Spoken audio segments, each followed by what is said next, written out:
예, 안녕하세요. 경영정보학 전공 배재건입니다. 예, 7주차 2차 시 강의는 3장과 4장을 요약 정리해 드리도록 하겠습니다. 예, 3장은 빅데이터 비즈니스 모델과 분석 방법론입니다. 3장에서 이제 처음 나오는 것은 이제 비즈니스 모델에 대한 얘기가 되겠습니다. 비즈니스 모델은 이제 수익 창출 과정이라고 보시면 되겠는데요. 결국에는 이 비즈니스 모델이라고 하는 것은 수익을 어떻게 창출하는가 이 부분이 되겠습니다.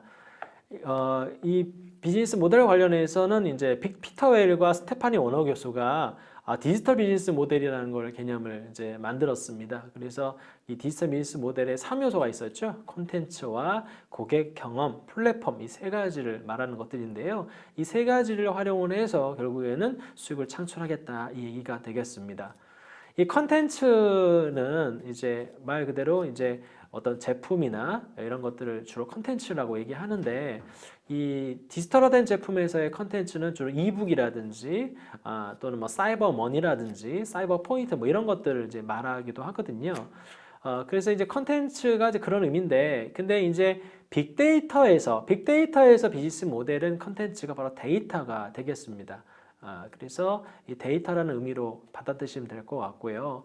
최근에는 이제 이런 컨텐츠를 의미를 할 때 뭐 제품만 얘기하는 것은 아니고 그 제품에서 이제 부가적으로 발생이 되는 데이터들이 있죠. 정보들이 있습니다. 상품 관련 데이터라든지 또는 고객에 대한 데이터라든지 아니면 그 제품을 쓰고 나서 나왔던 뭐 리뷰 데이터라든지 이런 것들도 컨텐츠로 볼 수 있다는 거죠. 결국 이런 것들을 모아서 결국 빅데이터에서의 비즈니스 모델에서 컨텐츠는 바로 데이터가 되겠다라는 거고 또 가장 중요한 요소가 되겠죠.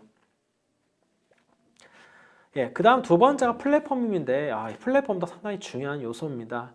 이 플랫폼의 사전적 정의는 소프트웨어 실행 환경이라고 이야기를 하거든요. 여기서는 결국에는 빅데이터 분석을 용이하게 하기 위한 어떤 토대나 환경 이런 것들을 말하게 됩니다.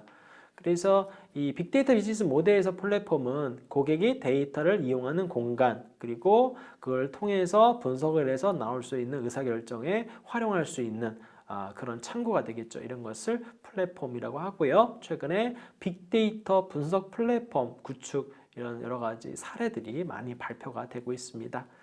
세 번째는 고객에 대한 경험이에요. 요즘에 이 고객에 대한 데이터를 많이 분석을 해서 마케팅 전략과 경영 전략을 세우지 않습니까? 그래서 이 고객에 대한 경험, 결국에는 제품 리뷰 데이터라든지 구매 후기 데이터 또는 게시판 또는 온라인에서 입소문 또는 댓글 데이터들 이런 것들이 결국에는 어떤 이용자의 또 구매를 유도하거나 또는 그런 제품과 서비스 또는 어떤 특정 인물에 대한 선호도까지도 조사가 된다는 거죠. 그래서 이런 고객에 대한 경험 데이터를 많이 또 기업들이 활용을 하고 있다. 그래서 기본적으로 이 세 가지 바로 데이터와 플랫폼 고객 경험이 빅데이터 비즈니스 모델의 구성 요소가 되겠습니다. 그리고 이런 세 가지의 이런 그 영역에서 결국에는 이야기를 할 때 가치 창출과 이익 실현 영역에서도 설명이 돼야 된다는 거죠. 가치 창출 영역에서 데이터는 어떻게 데이터를 활용해서 가치를 창출할 것이냐 이런 것도 있겠고요. 또는 데이터를 어떻게 획득할 것이냐라는 것도 하나의 또 문제가 되겠습니다. 데이터를 획득하는 방법은 내가 직접 데이터를 이제 획득하는 경우도 있고요. 또는 데이터를 구매하는 경우도 있습니다. 최근에는 데이터 거래소가 이제 계속 활발히 구축이 되고 있습니다. 이제 데이터 거래소를 통해서 우리가 데이터를 살 수가 있는데요. 결국 데이터를 사고 팔 수 있는 장터, 이것을 데이터 거래소라고 합니다.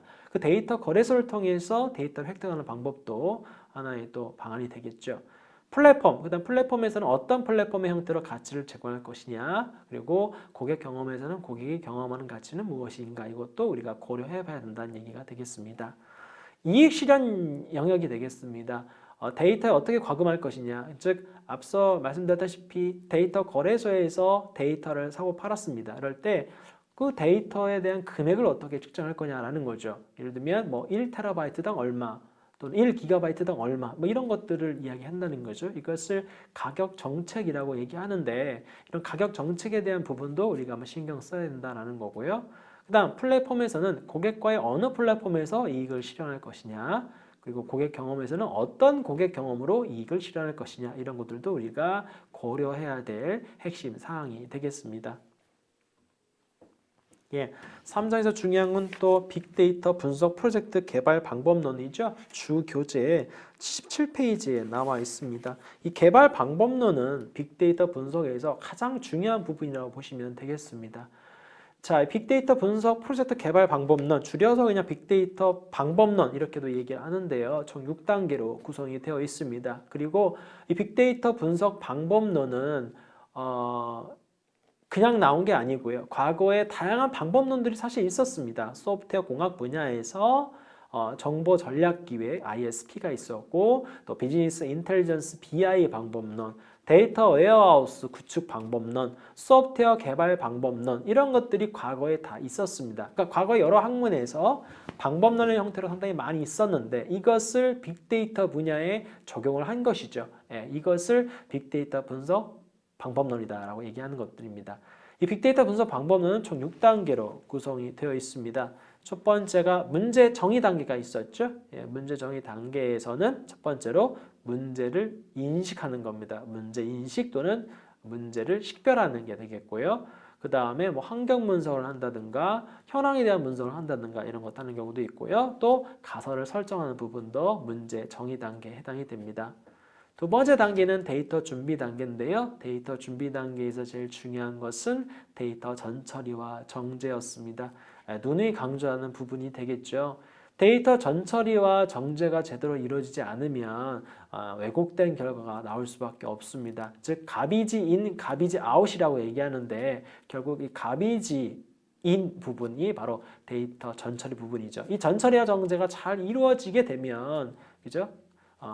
이 품질 높은 데이터에 기반해서 좋은 결과가 나오는 것이고 데이터 전처리와 정제를 하지 않거나 이것을 소홀히 할 경우에는 가비지가 되면서 가비지가 들어가고 결국 가비지가 나온 것들입니다. 그래서 이 데이터 준비 단계에서 이 정제와 전처리 상당히 중요한 부분이다라는 것들이고요.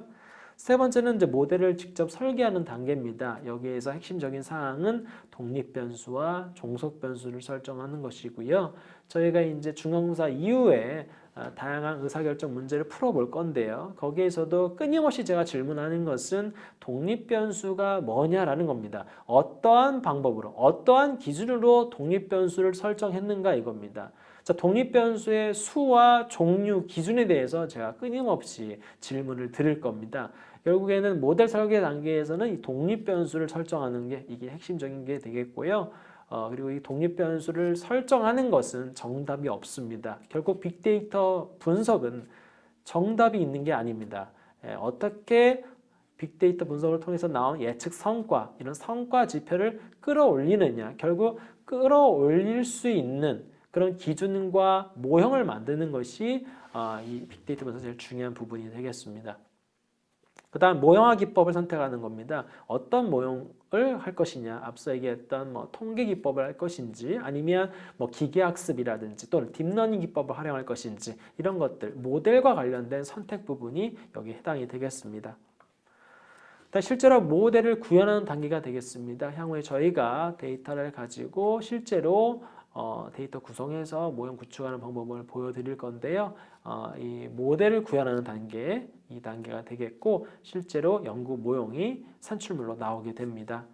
결과 노출 단계에서는 최종 결과물을 점검해 보고 결과가 나왔는데 이게 활용 가능한 것인지도 판단을 하게 됩니다. 그래서 가치 판단도 하게 되고요. 그 다음에 결과물 발표 보고서도 작성이 됩니다.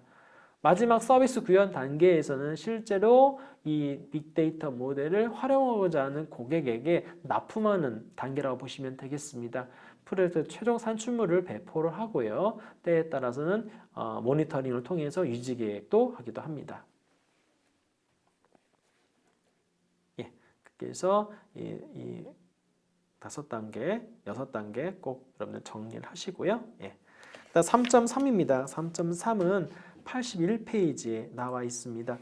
3.3에는 빅데이터 역량 평가를 위한 참조 모델이 있었는데 이것도 상당히 중요한 요소라고 말씀을 드렸습니다. 빅데이터 역량 평가란 얘기는 뭐냐면 빅데이터 분석을 하는 데 있어서 내가 역량이 얼마나 되냐 이겁니다. 결국 수준을 평가하는 것이죠. 그래서 그 수준별로 평가를 해서 관련돼서 프로젝트를 수행을 했을 때 인건비도 산정할 수가 있고요. 그리고 그걸 관련돼서 투입 인력과 공수를 또 계산하기도 합니다.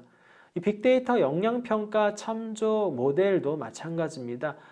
얘가 새롭게 나온 건 아니고요. 과거에 다양한 모델에 기반해서 나오게 되는데요. 가장 기본적인 것은 소프트웨어 공학 분야에서 CMM이라는 모형이 있습니다. Capability Maturity Model, 역량 성숙도 모형이라고 있는데요. 그 역량 성숙도 모형에 기반해서 빅데이터 역량 평가 참조 모델이 만들어졌습니다. 예, CMM은 카네기 멜론 대학의 소프트웨어 공학 연구소에서 개발한 소프트웨어 프로세스 품질 측정을 위한 평가 모형이 되겠습니다. 자, 이 CMM은 바로 소프트웨어 개발과 관련돼서 내 역량, 성숙도가 얼마나 되는지를 평가하는 것이죠. 그리고 앞서 얘기했던 이 빅데이터 역량평가 참조 모델은 빅데이터 분야에서의 내가 역량이 얼마나 되는지 평가하는 거다. 결국 도메인만 바뀐 겁니다. 빅데이터냐 소프트웨어 개발이냐. 결국 소프트웨어 공학에서는 결국 CMM을 상당히 중요시 여기고요. 이 CMM은 5단계 성숙도로 구성이 되어 있습니다. 초기 단계, 반복 단계, 정의 단계, 정량적 관리 단계, 최적화 단계 이렇게 5가지로 구성이 되어 있습니다. 레벨 1 첫 번째 초기 단계에서는 소프트웨어 개발 과정이 임시방편이고 무질서한 상태다. 주먹 구구식 개발 방법이 여기 레벨 1에 해당이 됩니다. 그래서 어떤 체계적으로 하지 않고요. 개인의 능력에 의해서 많이 의존하고 어떤 절차라든지 문서화를 신경 쓰지 않고 바로 코딩과 시험에 집중을 하는 방법이 되겠습니다. 레벨 1 같은 경우에는 아무래도 기업인 경우보다는 개인인 경우 또는 지인들과 뭐 2-3명이 모여서 어떤 소프트웨어 개발할 때 많이 쓰는 방법이고요. 주로 단점을 얘기했습니다만 장점으로는 역시 속도죠. 예, 빨리 개발해서 빨리 납품해서 결과를 받아보고 싶어하는 그런 단계가 레벨 1이 되겠습니다. 레벨 2에서는 가장 핵심적인 내용은 바로 문서화가 되겠습니다. 문서화. 결국 결과물을 문서화한다면, 문서화한다는 얘기는 프로젝트라고 하는 프로젝트 기간이 단기도 있지만 중장기 같은 경우에 2년, 3년, 5년 이렇게 걸리기도 하지 않습니까? 그래서 매일매일 이루어지는 그런 절차가 문서를 하게 되면 추적이 가능하다라는 거죠. 어제는 어떤 부분을 했고 오늘은 뭘 해야 되고 내일은 어떤 목표를 세워야 내일은 어떤 이 목표를 달성하기 위해서 내일은 무엇을 해야 되는지 이런 것들을 대략 예상할 수 있다는 것이죠. 그래서 이 문서화 가능이 이 레벨 2 반복 단계에서 가장 중요한 부분이 되겠고요. 레벨 3은 정의 단계인데요. 이 정의 단계에서 핵심적인 사항은 바로 표준화가 되겠습니다. 합의된 절차 또는 표준화된 절차가 있냐라는 거죠. 그래서 어떤 절차에 의해서 일이 이루어지게 된다면 아무래도 일의 속도도 상당히 빨라지겠고요. 또는 여러 가지 오류 가능성도 많이 줄어들겠죠. 그래서 표준화와 일관성이 또 중요한 특징이기도 합니다. 레벨 4가 되겠습니다. 레벨 4부터가 우리가 상당히 이상적인 어떤 단계라고 보시면 되겠는데요. 정량적 관리라는 부분이 있습니다. 이 정량적 관리에서의 또 핵심 키워드는 바로 추정입니다. 추정. 그러니까 내가 소프트웨어 개발하는 과정 속에서 바로 과거와 현재와 미래를 어떻게 추정할 수 있느냐 이걸 보는 것이죠. 그래서 이 정량적 관리에서는 과거에 비해서 지금 몇 퍼센트, 그러니까 지금 프로젝트를 수행하면서 프로젝트 달성 정도가 오늘 몇 프로, 내일은 몇 프로 이렇게 과거, 현재, 미래를 기반으로 해서 프로젝트 과정에 대한 어떤 흐름을 예측하고 측정할 수 있다. 이런 부분이 레벨 4에 해당이 되겠습니다. 레벨 5는 최적화 단계인데요. 가장 이상적이고 가장 높은 수준이 되겠습니다. 최적화 단계는 지금 이 소프트웨어 개발 프로세스도 상당히 잘 정형화되어 있는데 여기에 만족하지 않고 계속 끊임없이 프로세스를 개선해 나가는 겁니다. 좀 더 빨리, 신속하게, 정확하게 뭐 하겠다라는 거죠. 계속 끊임없이 노력하는 행위가 되겠고요. 그리고 다양한 아이디어라든지 기술도 끊임없이 그러니까 혁신적인 기술과 서비스가 계속 나오고 이것을 받아들이는 속도도 상당히 빠르다라는 거죠. 이게 바로 마지막 최적화 단계입니다. 이런 단계에 기반으로 해서 빅데이터 영향평가 참조 모델도 이 CMM의 5단계 성숙도를 그대로 따라하고 있는데요. 그대로 따라가 되면 또 차별화가 되지 않으니까 평가 영역이라는 걸 하나 만들어서 빅데이터 영향평가 참조 모델은 2차원으로 구성을 했다라고 배웠었죠. 자, 레벨 1 임시 단계는 똑같습니다. 임시 단계에서는 일단 빅데이터에 대한 인식이 낮습니다. 낮고 어떤 전략도 없고 또 경영층이 또 관심도 없고 지원도 없는 행위가 되겠어요. 그리고 데이터도 거의 없고 또 분석 수준도 상당히 낮은 단계, 이게 레벨 1 단계가 되겠습니다. 레벨 2 단계는 반복 단계인데요. 여기서 반복 단계에서 이제 핵심적인 것은 일단 빅데이터 분석 툴과 데이터 마이닝 기법 수준이 제한적이다. 그러니까 다양한 방법론을 사용할 수는 없는데 기초 분석 정도는 할 수 있다는 거죠. 그래서 기초적인 통계 분석 정도, 통계적인 수준, 통계 기법, 기초적인 통계 기법 정도만 쓸 수 있는 상태. 실무로 보자면 회계 분석 정도, 회계 분석이라든지 또는 기계학습 정도 수준, 이 정도가 반복 단계 수준이라고 보시면 되겠습니다. 세 번째는 정의 단계가 되겠는데요. 이 정의 단계에서는 레벨 2보다는 훨씬 더 높은 단계가 되겠죠. 다양한 종류의 빅데이터 기술을 다루기도 하고요. 그 다음 데이터 거버넌스가 존재한다는 것도 중요한 개념이 되겠습니다. 어쨌든 빅데이터 분석을 하는 데 있어서 또 표준화된 규격과 절차가 있다는 거죠. 그리고 외부 데이터가 있다는 거. 그러니까 외부 데이터가 뭐가 있고 그 외부 데이터를 획득해서 분석할 수 있는 수준까지도 갖추고 있는 단계, 이게 레벨 3 단계가 되겠습니다. 레벨 4 단계는 관리 단계가 되겠는데요. 이 레벨 4 단계에서 중요한 것은 바로 예측 분석입니다. 예측 분석이 가능하냐? 레벨 3와 레벨 4는 예측 분석이 가능하냐에 따라서 또 나눠지기도 합니다. 그러니까 레벨 3는 예측 분석이 힘들다라는 거죠. 레벨 4에서는 예측 분석을 통해서 빅데이터 분석을 수행을 한다. 이것도 또 핵심적인 내용이 되겠고요. 레벨 5는 앞서 CMM의 5단계 성숙도 레벨 5와 같습니다. 빅데이터 분석인 수준을 끊임없이 높여 나가고요. 그리고 데이터 마이닝 기법들이 있었잖아요. 그 기법들이 있는데 그 기법들을 다 다룰 줄 알고 또 최근에 빅데이터 기법들이 나왔다라고 하면 또 그걸 배워서 또 활용할 수 있고, 이 정도 수준. 그러니까 계속 끊임없이 학습이 이루어지는 것들입니다. 그래서 계속 노력하는 형태가 바로 최적화 단계가 되겠고요. 또는 추측과 예측 모형에 대한 성과를 높이기 위해서 지속적으로 예측 모형을 무한 수정하는 단계, 끊임없이 노력하는 형태가 바로 최적화 단계가 되겠습니다. 평가 영역에서는 조직과 자원, 인프라, 사람, 분석 도구가 있었습니다. 그죠? 일단 조직이라고 하면 빅데이터 분석을 하는 데 있어서 경영진들의 인식도 있어야겠고 또는 그 지원도 있어야겠습니다. 그죠? 그 다음에 빅데이터 분석과 관련된 조직 문화도 잘 갖춰져 있어야겠고요.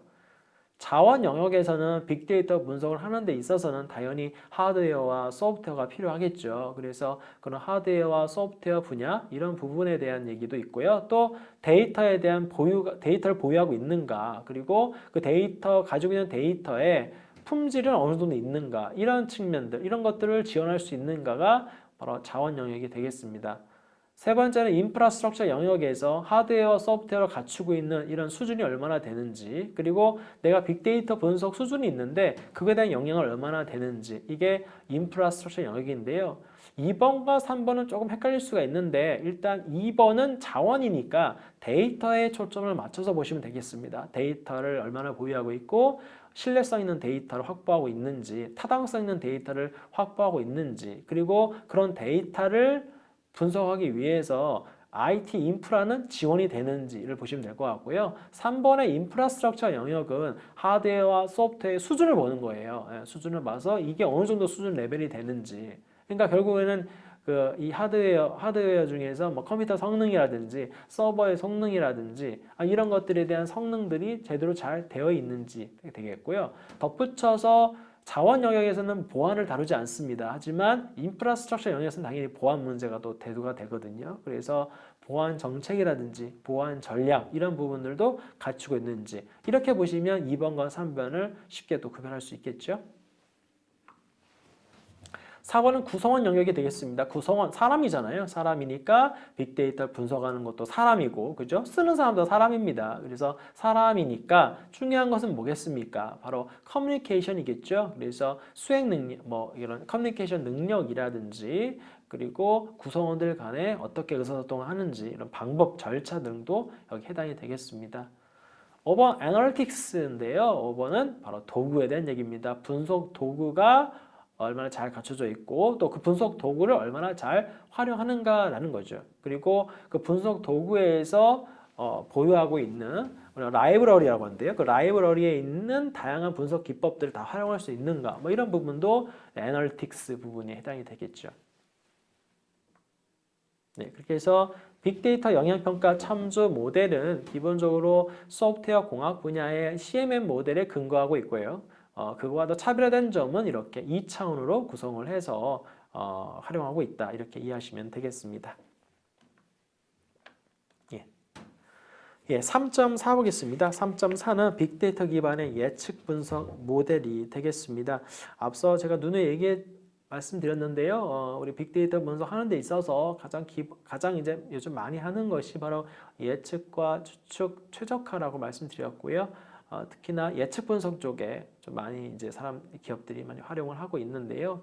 그러면 왜 기업들은 예측 분석을 하는가? 이 부분에 대해서 빅데이터 전문가인 에릭 시겔은 기업은 경쟁과 성장, 강화, 개선, 만족, 학습, 행동을 달성하기 위해서 예측 분석이 필요하다라고 주장했다. 이 얘기가 되겠습니다. 그래서 각각 분야에 대해서 설명드렸던 것들이고요. 뭐 경쟁, 성장, 강화, 개선, 만족, 학습, 행동 분야로 설명을 쭉 드렸습니다. 그래서 이거 정리하시면 될 것 같고요. 그 중에서 하나를 한번 보겠습니다. 3번 보겠습니다. 3번 강화 전략으로서 얘기를 많이 했었는데요. 강화 전략 관련해서 얘기 나온 것이 이제 88페이지에 사례 연구가 있었죠. 강화 전략의 핵심인 무결성을 달성한 혁신적 기업이 되겠고요. 89페이지에 그림 3.3에 또 나와 있습니다. 대한생명의 보험 사기 방지 시스템이 있었죠. 이거는 이 강화 전략으로서 해당이 되겠는데 이 강화 전략의 핵심은 바로 무결성이 되겠습니다. 무결성. 인티그리티라고 하는데 무결성이라는 말 자체는 데이터베이스 학문에서 나온 개념이 되겠습니다. 무결성이라는 건 뭐냐면 데이터 자체가 이제 위변조가 되지 말아야 된다라는 게 바로 인티그리티, 무결성이 되겠습니다. 그래서 이 무결성을 하려면 위변조가 일어나서 안 되는 것들이거든요. 그래서 이런 무결성을 강화하기 위해서 사실 요즘에 좀 각광받고 있는 게 바로 블록체인 기술이죠. 그 블록체인 기술에 기반해서 뭐 회계 정보에 대한 공시 같은 것들 또는 회계 정보에 대한 어떤 허위 공시라든지 또 재무제표에 대한 어떤 조작이라든지 이런 걸 막는다라는 거죠. 또 최근에 나오는 계약서 같은 것들 뭐 이 계약서 같은 경우에도 뭐 부동산 같은 경우에는 다운 계약서를 포함해서 계약서의 위변조도 많이 일어나지 않습니까? 그래서 이런 것들을 무결성 유지가 강화 전략으로서 되게 필요하고 그런 부분에서 특히 보험 분야에서는 보험금을 이제 청구를 할 때 정말 사고가 나서 청구하는 경우도 있습니다만 과거에는 이렇게 사고를 의도적으로 내거나 그죠? 내거나 조작해서 하는 경우도 상당히 많이 있었거든요. 그래서 그런 부분들을 구별해내는 게 상당히 또 보험 산업에서는 하나의 또 이슈였습니다. 그래서 대한생명을 포함을 해서 보험 사기 방지 시스템을 또 구축을 해가지고요. 구축을 해서 정상 청구와 허위 청구를 구별해내고 있고 그로 인해서 결국에는 이제 허위 청구를 막게 되면 아무래도 보험금을 계속 내는 보험 가입자 입장에서는 보험료가 향후에는 낮아지는 효과도 발생이 된다는 것들이죠. 그래서 선순환 효과를 계속 내고 있는 또 사례가 되겠습니다. 네. 그 다음엔 뭐 사례 하나씩 보겠습니다. 사례가 상당히 많이 있는데 그 중에서 대표적인 사례만 쭉 보도록 하겠습니다. 첫 번째는 이제 빅데이터 분석을 통해서 생산성을 향상하고 수요 예측하는 부분에 대해서 얘기하고 있는데요. 그러면서 물류산업 얘기했습니다. 물류산업도 마찬가지로 이제 물류 빅데이터를 활용을 해서 어떻게 이 배송을 어떻게 빠르게 할 것이냐 여기에 이제 사활을 걸고 있죠. 그래서 많은 물류 회사들이 물류 빅데이터를 통해서 하고 있고 여기서 이제 스마트 트럭을 또 개발을 해서 가장 효율적인 경로 분석 예측 그리고 배송 실패율 그다음에 연비 계산 뭐 이런 것들을 통해서 배송 시간도 단축하고 있고 비용을 절감하고 있다. 그래서 최근에 물류 회사들도 마찬가지로 물류 빅데이터를 적극적으로 활용하고 있습니다. 두 번째는 현재와 가까운 미래를 예측할 수 있는 빅데이터라고 했습니다. 결국 이게 가장 더 관심사가 아니겠습니까? 현재와 예측을 현재와 미래를 예측하겠다라는 부분. 그래서 그 분야에서는 아무래도 구글 트렌드로 유명한 구글이 있죠. 구글 트렌드로 현재 예측하기 이런 것들이 많이 이루어지면서 결국 구글이 가지고 있는 다양한 검색 데이터를 활용을 해서 그죠? 여러 가지 이 구글 이용자들에 대한 행동 패턴을 예측하고 있고 관련된 사건과 그다음에 여러 가지 이벤트들을 또 예측하고 있습니다. 그다음 세 번째 인간을 건강하게 만드는 빅데이터는 이제 의료 빅데이터가 되겠죠. 인공지능 의사 왓슨을 기반으로 해서요.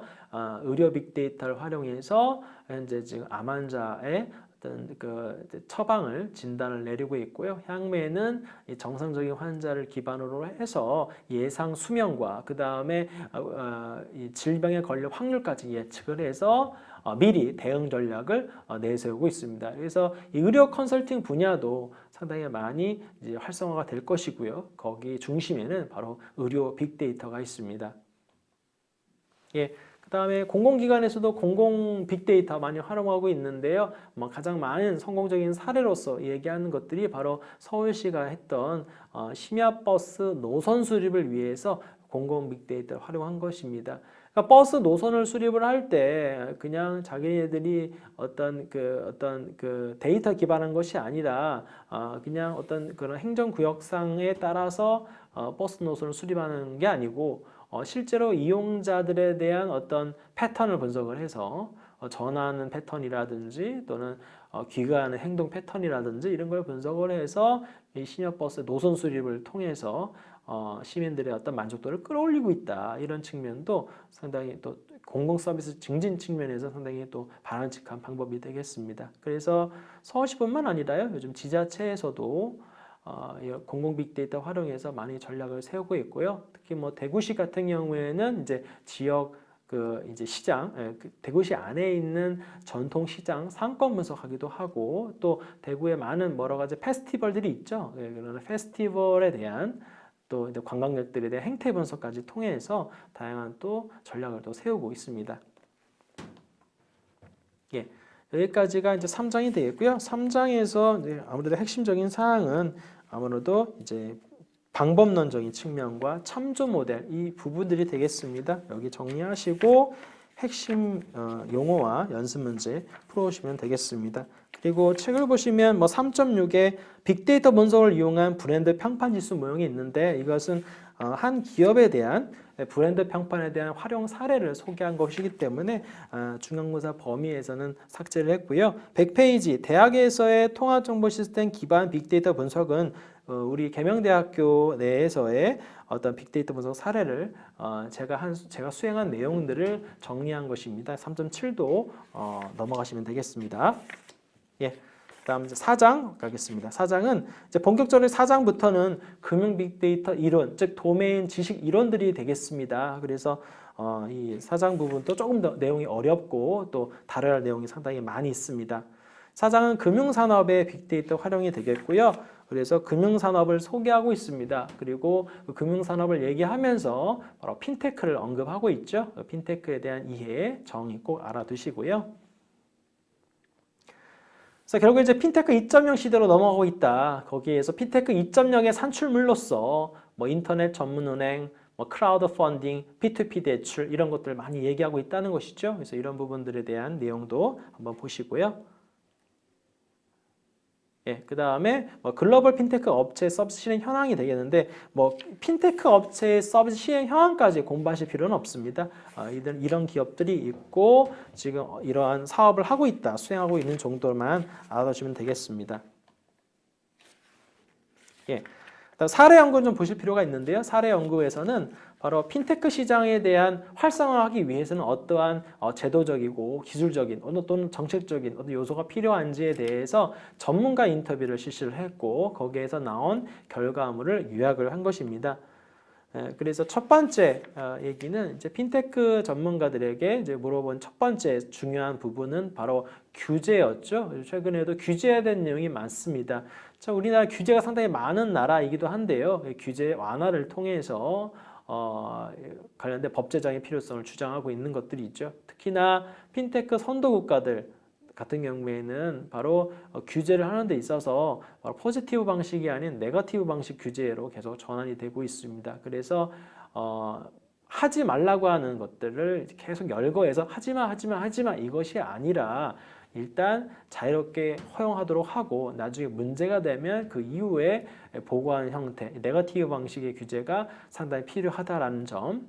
두 번째는 핀테크 산업진흥법과 같이 법을 제정을 해서 이쪽에 대한 투자 활성화를 유도해야 된다. 이런 점을 가장 먼저 이야기를 했습니다. 두 번째는 이제 거버넌스에 대한 얘기가 되겠습니다. 이때는 이제 보안 거버넌스가 되겠는데요. 아무래도 핀테크라고 하면 우리가 뭐 핀테크 여러 분야 있습니다. 지급 결제를 가장 많이 쓰지 않습니까? 그리고 지급 결제는 뭐 가장 큰 장점이 편리하다잖아요. 그래서 핀테크라고 하는 게 편리함이라고 하는 장점이 있습니다만 그 편리함 뒤에는 사실은 이제 보안이 있는 것이죠. 자기에 대한 개인정보 유출 문제라든지 사건, 금융사고가 날 가능성이 상당히 큽니다. 그래서 이런 간편 결제라든지 지급 결제가 편리합니다만 이 보안적인 측면도 우리가 생각을 해야 된다는 것이죠. 그래서 보안 정책을 수립할 수 있는 보안 거버넌스의 구축이 필요하다라는 점을 언급을 한 것이고요. 세 번째는 인증 방식이었습니다. 이제 공인 인증서가 이제 폐지가 됐죠. 그래서 이 공인 인증서를 대체하기 위해서 생체 인증 기술들이 이제 뜰 것이고요. 그리고 지금 일부분 뭐 얼굴이라든지 홍채라든지 지문 이런 형태로서 생체 인증하는 형태가 상당히 많아지고 있습니다. 덧붙여서 이 블록체인 기술 같은 경우에는 앞서 무결성 부분 얘기했었죠. 이 무결성 부분에서 장점이 있고 또 보안성과 또 분산성이라는 특징도 가지고 있기 때문에 이 블록체인도 인증 분야에서 또 활발히 또 적용이 될 것입니다. 네 번째는 이제 핀테크 분야는 중소기업들 또는 스타트업 기업들이 상당히 많이 있습니다. 그래서 이 핀테크 분야 같은 경우에 보면 이렇게 기술력을 가지고 있는데 자금이 없어서 핀테크 기술을 마음껏 뽐내지 못하는 그런 기업들도 상당히 많이 있습니다. 그래서 그런 기업들을 지원을 해주고요. 해주고 또 대기업들은 그런 중소기업 같은 핀테크 기업과 파트너십을 맺어서 같이 상생할 수 있는 그런 구조가 필요한 부분인데 그런 부분들이 상당히 우리는 좀 약한 부분이 있다는 거죠. 결국 이 상생 경영 측면에서 핀테크 선도 기업에 비해서는 상당히 많이 부족한 부분이 있다. 그래서 그런 부분들을 조금 더 육성할 필요가 있겠다. 그래서 중소기업 육성, 스타트업 육성, 생태계 조성 이런 것들을 계속 끊임없이 강조하고 있는 부분입니다. 다섯 번째는 이제 또 사람이죠. 이 빅데이터 분석가, 데이터 과학자, 인력 양성 또 말씀드렸고요. 또 핀테크도 마찬가지입니다. 행체 인증이라든지 블록체인 전문가라든지요. 그리고 증권회사에서 또 투자회사에서 쓰는 로보 어드바이저 개발자들 이런 인력들이 필요합니다. 그런데 좀 그런 인력들이 상당히 많이 부족한 부분이고요. 이쪽도 시장이 상당히 많이 커질 것입니다. 그래서 여러분들 이쪽 분야에서 좀 공부하시면 나중에 취업하는 데도 큰 도움이 되지 않을까 싶거든요. 그래서 다섯 번째는 인력 양성 부분에 대해서 이야기를 했습니다. 두 번째 4.2 주제로 가겠습니다. 4.2는 바로 인터넷 전문 은행입니다. 여러분들 많이 사용하고 계시죠? 바로 K뱅크와 카카오뱅크가 있고요. 또 이제 나올 토스뱅크 이렇게 인터넷 전문 은행이 점점 늘어나고 있습니다. 그리고 이 인터넷 전문 은행을 왜 소개하느냐 금융 빅데이터 시간에 바로 인터넷 전문 은행이 시중 은행에 비해서 금융 빅데이터를 잘 활용하고 있다는 것이죠. 특히나 최근에 이제 서비스할 토스뱅크 같은 경우에도 바로 금융 빅데이터와 인공지능 분야 쪽에 상당히 많은 투자를 하고 있다는 점도 여러분들이 포커스를 맞추셔야겠습니다. 자, 인터넷 전문 은행은 뭡니까? 비대면이죠. 특히나 이 포스트 코로나 시대에서는 계좌 개설도 다 비대면으로 할 수밖에 없습니다. 그런 측면에서 보면 인터넷 전문 은행이 이 비대면 계좌 개설 쪽에서는 상당히 많은 영향을 가지고 있다는 것이죠. 그리고 인터넷 전문 은행은 시중 은행에 비해서 예금 금리도 높고 대출 금리도 저렴합니다. 그리고 특히나 수수료 있죠? 수수료도 거의 없다시피 하기 때문에 이 시중 은행에 비해서 우리가 주로 이제 카카오뱅크를 많이 씁니다만 카카오뱅크가 수수료가 없지 않습니까? 그래서 카카오뱅크를 많이 사용하는 것들이 있죠. 자, 인터넷 전문은행 K뱅크, 카카오뱅크 이렇게 우리가 좀 쓰고 있습니다만 사실 인터넷뱅크의 이 출현은 다른 이 선진국에 비해서 상당히 많이 시기가 늦춰졌습니다. 그것은 여러 번 얘기했던 은산분리가 있었죠. 은산분리로 인해서 사실은 이 인터넷 전문은행에 대한 등장이 늦어졌다. 그렇지만 다른 나라들, 미국 같은 경우, 또 일본 같은 경우에는 인터넷 전문은행이 과거에도 있었고요. 그리고 많이 활발히 또 활용이 되고 있습니다. 예, 그래서 은산분리 규제는 이야기를 해드렸죠. 바로 이 비금융 자본, 산업 자본의 의결권이 있는 은행 주식 보유 한도를 4%로 제한하고 있다라는 거죠. 그러니까 은행이 아닌 사람은 지분은 4% 이상을 못 가져간다라는 거죠. 예, 그래서 이런 은산분리로 인해서 결국 이제 은행이라고 하는, 특히 금융이라고 하는 분야에서 사업하기 위한 어떤 장벽이 상당히 높았었던 것이죠. 예, 그러다가 인터넷 전문은행 특례법, 여기서는 이제 플레임이 인터넷 전문은행 설립 및 운영에 관한 특례법, 줄여서 인터넷 전문은행 특례법 이렇게 얘기하는데요. 이 법이 통과하면서 특정 ICT 대기업, 다는 아닙니다. 그죠? 특정 ICT 대기업, 결국에는 K뱅크에는 KT, 카카오뱅크는 카카오잖아요. 그래서 한 해에서만 의결권 지분을 최대 34%까지 늘릴 수 있는 여건을 마련해 준 것이죠. 이거는 특례법, 특혜를 준 겁니다. 어떻게 보면. 그죠? 그래서 이 부분에 대해서 시민단체들이 이의 제기를 많이 했었습니다. 그러니까 특정 기업에게만 규제를 풀어서, 그죠? 인터넷 전문은행 설립을 한 것이죠. 그래서 그 부분에 대한 지적은 당연히 올바른 지적입니다. 올바른 지적이고요. 이 부분에 대해서 이제 보완책도 이제 마련이 돼야 될 것 같고요. 특히나 과거에 이런 은산 분리로 인해서 사실은 삼성을 포함한 대기업들이 사실 은행을 설립하고 싶어 했습니다. 근데 지금 이런 대기업들은 주로 계열사로 구성이 되어 있고, 계열사로 구성이 되어 있으면 아무래도 은행을 세우게 되면 아무래도 불법적인 어떤 자금을 이제 유통하는 형태도 상당히 많이 있을 거고요. 또 경우에 따라서는 비자금도 또 설립도 가능하겠죠. 그래서 이렇게 대기업들이 은행을 설립하는 데 있어서 많은 문제가 발생될 것이기 때문에 은산분리라고 하는 규제가 상당히 강했었던 것이고요. 그렇지만 이제 4차 산업시대에 들어서서 이제 인터넷 전문은행에 대한 설립도 생각을 해본 것이고, 또 기존 시중은행이 혁신이라든지 이런 부분에 있어서 상당히 많이 낙후가 되어 있었습니다. 너무 안정적으로 수익을 창출했던 것들이죠. 그래서 기존 어떤 그 은행들에 대해서 혁신을 일으키는 어떤 매개 역할을 하려고 인터넷 전문이 설립이 됐던 것들입니다. 그래서 이런 특례법도 만들어지게 된 것이고요. 그래서 이 부분에 대해서도 보완책도 또 마련이 향후에 되어야겠습니다. 예. 다른 미국과 중국의 사례 계속 얘기하고 있고요. K뱅크와 카카오뱅크 모두 수업 시간에 다 설명해 드렸습니다. 한번 정리해 보시고요. 현재 이슈가 되겠습니다. 이제 이슈에는 이제 특례법이 이제 통과가 됐기 때문에 이제 카카오와 KT가 이제 최대 주주가 됐었죠. 예, 이것도 해결이 됐고요. 또 토스뱅크 인가 받아서 이제 서비스 시행을 준비 중에 있습니다. 그리고 향후에는 또 제4의 인터넷 전문 은행이 또 예비 인가가 될 것이기 때문에 제4의 인터넷 전문 은행도 여러분 한번 보시면 좋을 것 같습니다. 예. 그래서 인터넷 전문 은행에 대해서 계속 과제를 한번 보고 있는데요. 일단 인터넷 전문 은행도 은행이기 때문에 바로 바젤 규제 비율을 따라야겠습니다. 이 바젤 규제 비율 같은 경우에는 좀 어려울 수 있거든요. 이 부분은 바로 재무학 분야에서 나오는 개념입니다. 이 바젤 3 규제 비율은 바로 간단하게 설명드리면 일단 바젤 3 규제 비율의 가장 기본적인 것은 바로 자기 자본 비율이 되겠습니다. 이 자기 자본은 내 돈이라는 거죠. 그러니까 내 돈 비율이 8% 이상은 돼야 된다라는 겁니다. 그런데 8%라고 하면 되게 낮다라고 생각하시겠는데요. 은행은 다른 어떤 산업에 비해서 좀 다르죠. 은행은 어떻게 됩니까? 은행은 예금자들의 돈을 받아가지고, 그죠? 돈 필요한 사람들에 주는 거죠. 그러니까 결국에는 내 돈이 필요가 없는 거예요. 그죠?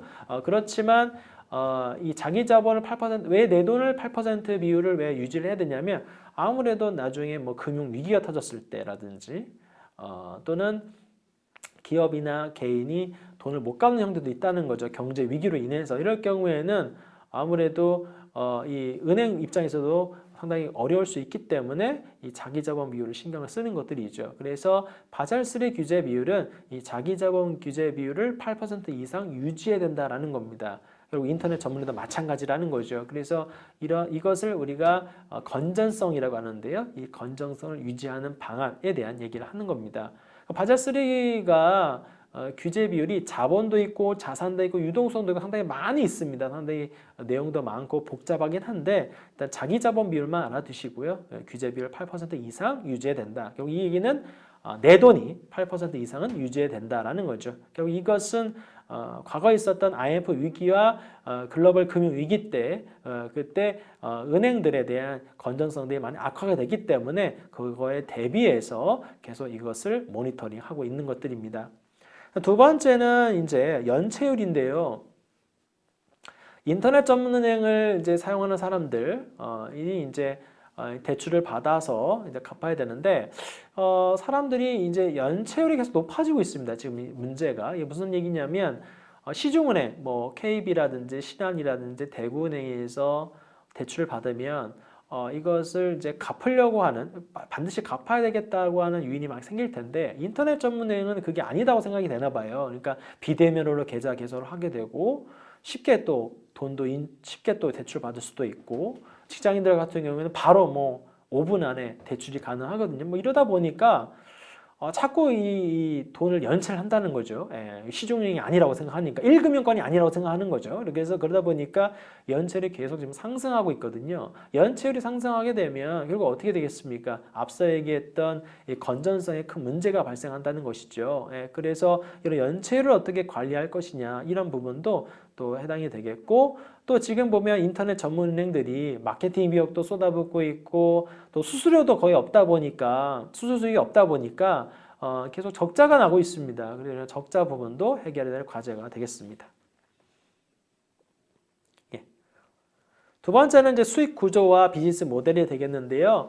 지금 이제 인터넷 전문은행이 기존 시중은행이 갖지 못하는 다양한 차별화된 금융상품을 내놓고 있는데 많이 차별화가 됐다라고 하는 측면은 좀 부족한 것 같습니다. 그래서 시중은행과 끊임없이 계속 생존하기 위해서는 인터넷 전문은행만의 금융상품을 내놓는 거, 기발한 걸 내놓는 거 필요할 것 같고요. 특히나 인터넷 전문은행은 젊은 층들이 많이 활용하기 때문에 그죠? SNS를 활용해서 다양한 금융상품이라든지 프로모션 전략들을 세울 필요가 있겠습니다.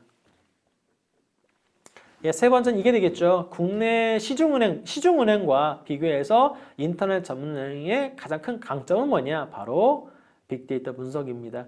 이 금융 빅데이터 분석을 또 잘 해야겠고요. 또 AI까지도 적용이 돼서 AI에 관련된 다양한 신용평점 시스템을 개발을 해야 된다라는 거죠. 다행히 KT와 카카오는 뭡니까? 바로 이 빅데이터를 또 잘하는 기업이기도 하고요. 또 빅데이터 분석에 투자를 많이 하는 기업이기도 합니다. 아무래도 그렇다 보니까 KT와 카카오에게 인터넷 전문행 인가를 내준 것이죠. 결국에는 인터넷 전문행의 가장 큰 강한 핵심 역량은 바로 금융 빅데이터의 활용이 되겠습니다. 그 다음은 투자회사 또는 증권회사에서 활용되고 있는 바로 로보 어드바이저가 되겠습니다. 이 분야도 상당히 많이 커져가고 있고요. 그 다음 월가에서도 지금 로보 어드바이저를 많이 활용하고 있고 그와 관련돼서 상품들이 쏟아지고 있습니다. 그래서 투자회사 또는 증권회사에 관심이 있으신 분들은 로보 어드바이저에 대한 어떤 그 기사라든지 또 향후에 어떤 이루어지는 사건들에 대해서 계속 관심 있게 지켜볼 필요가 있겠습니다. 예, 로보 어드바이저에 대한 내용을 주로 했었죠. 일단 제가 프로세스에 관련된 내용들을 주로 설명을 드리겠습니다. 로보 어드바이저의 장점과 단점 있습니다. 그거 이제 여러분 정리하시고요. 결국 이제 로보 어드바이저에 대한 프로세스를 알아야겠죠. 로보 어드바이저는 어떤 형태로 금융 빅데이터를 활용하고 어떻게 수익을 창출하는가 이겁니다. 첫 번째는 이 로보 어드바이저는 이제 이 소프트웨어입니다. 소프트웨어이기 때문에 그러니까 인간 투자 전문가 같은 경우에는 우리가 직접 이 지점에 가서 분점이나 지점에 가서 데스크에 만나서 거기에서 질문하면 답변하는 식으로 해서 그 사람의 투자 성향과 위험 성향을 파악할 것입니다. 하지만 로보 어드바이저는 뭡니까? 웹이잖아요. 웹상이기 때문에 비대면으로 질문을 던져주고 그 질문에 대해서 내가 답을 하게 되면 나에 대한 투자 성향과 위험 성향이 나옵니다. 거기에 따라서 이 투자 상품을 추천을 해줘야 된다는 거죠. 내가 고위험이다. 그러니까 나는 고위험을 좋아한다라고 하면 고위험 상품을 추천해 주는 겁니다. 뭐 파생 상품을 추천한다든가, 그죠? 고위험 주식을 추천한다든가 이렇게 하겠죠. 그런데 이 사람이 저위험이다라고 하면 그 선진국의 채권을 추천한다거나 이렇게 주식 비중을 많이 낮추겠죠. 이런 형태로서 투자자의 성격을 이제 파악을 하는 것들입니다. 두 번째는 이렇게 파악된 이후에 투자 비중을 결정하는 거죠. 그래서 자산을 분배한다. 자산을 분배하는 측면이 되겠습니다. 예를 들면 이 사람이 투자 자금, 여유 자금 1억이다라고 하면 1억을 다 하나의 금융상품에 넣는 게 아니라 금융상품을 분류해서 뭐 펀드의 몇 프로, 주식의 몇 프로, 채권의 몇 프로 또는 복합상품의 몇 프로 이런 식으로 이제 분배한다는 것이죠. 그래서 자산 배분이 두 번째가 되겠습니다. 세 번째는 거기에 따라서 금융상품을 추천을 해주는 겁니다. 추천을 하는데요. 뭐 추천을 하고 그 중에서 추천을 통해서 내가 그 추천받은 거를 이제 선택을 하는 거죠. 일단은 로보 어드바이저마다 좀 다르긴 한데요. 어떤 로보 어드바이저는 금융상품을 추천만 해줘요. 추천만 해서 이 중에서 네가 골라라 라고 하면 내가 그걸 클릭하면 그 다음 실행이 되는가 하면 어떤 로보 어드바이저는 그냥 자기의 어떤 판단의 그거에서 추천했다가 바로 실행을 하기도 합니다. 이렇게. 네 번째는 이제 투자를 집행하는 거죠. 집행하고 나서 투자를 실제로 이제 집행한다. 투자를 하는 것이죠. 다섯 번째는 투자한 거에 대해서 수익률을 계속 모니터링합니다. 모니터링하고 모니터링해서 로보 인공지능 입장에서 봤을 때 수익이 안 좋다라고 하면 어떡합니까? 이걸 다시 어떻게 한대요? 리밸런싱 한다 그랬죠. 리밸런싱. 재조정하는 겁니다. 재조정하기도 하고 또는 투자자가 난 이 수익이 마음에 들지 않는다라고 하면 또 리밸런싱을 요청할 수도 있고요. 그래서 자기가 짰던 그런 어떤 이 투자에 대한 행태를 바꾸는 것이죠. 이거를 리밸런싱이라고 하는데 리밸런싱을 자주 하는 건 좋지 않습니다. 왜? 리밸런싱을 하게 되면 당연히 수수료가 계속 발생이 된다는 거죠. 우리가 주식을 매도할 때도 수수료가 있지 않습니까? 마찬가지입니다. 금융상품을 이것을 이제 매도하게 되면 당연히 수수료가 또는 세금이 발생되기 때문에 리밸런싱을 자주 하는 건 좋지 않다라는 거죠. 그래서 리밸런싱은 수익이 이제 불만족스러울 때는 리밸런싱 하는 건 좋은데요. 너무 자주 할 필요는 자주 해서는 안 된다라는 거죠. 그리고 또 하나는 이 리밸런싱을 인간보다는 인공지능이 더 잘한다라는 거죠. 인간은 아무래도 자기 어떤 감정에 휩쓸릴 수가 있거든요. 그래서 이 리밸런싱도 사실 인공지능이 훨씬 더 잘한다. 그러다 보니까 결국 향후에는 인간 투자 전문가와 로보 어드바이저의 수익률 대결이 계속 이루어질 거고 이게 이슈화가 될 겁니다. 앞서 제가 얘기했던 의료 빅데이터에서 인공지능성 왓슨과 개별 의사와의 어떤 처방과 진단 그리고 오진 이런 것들도 이제 분석을 할 거 아닙니까? 그래서 지금 보면 인공지능에서 왓슨이 계속 승리를 거두고 있는데요. 이것도 마찬가지입니다. 로보 어드바이저도 인간 투자 전문가와 수익률 대결을 통해서 그죠? 결국에는 이게 어떻게 될 건가에 대한 얘기가 나올 것이고 만에 하나 로보 어드바이저 수익이 훨씬 더 좋다라고 하면 이쪽에 시장이 계속 커질 거거든요. 그래서 로보 어드바이저의 수익률 이것도 여러분들이 좀 주의 있게 보시고 또 지금 저희가 책으로만 공부하고 있습니다만 로보 어드바이저 상품이 좀 많이 있습니다. 그래서 소액으로도 뭐 10,000원이라도 좋으니까 한번 투자를 해보시면 이 프로세스가 쉽게도 이해가 되실 겁니다. 예, 이렇게 해서 이제 4장까지도 끝나게 됐습니다. 그래서 4장에서 다시 정리해드리면 일단 핀테크에 대한 정의, 그리고 핀테크에 대한 산업에 대한 이해, 이쪽에 초점을 두시고요. 두 번째 이제 인터넷 전문은행 공부를 했습니다. 세 번째는 로봇 어드바이저를 공부를 했고요. 그 이후에 이제 핵심 용어와 연습 문제가 나와 있습니다. 그 핵심 용어 연습 문제 풀어보시고 중간고사 또 준비하시면 될 것 같습니다. 예, 이번 7주차는 1, 2, 3, 4장을 요약 정리해 드렸습니다. 예, 일주일간 수업 들으시느라 고생 많으셨고요. 예, 중간고사도 잘 대비하시길 바라겠습니다. 그리고 궁금한 사항 있으시면 언제든지 이메일 jkba99@k-ac.kr로 이메일 주시면 되겠습니다. 예, 오늘 수업 들어 고생 많으셨습니다. 감사합니다.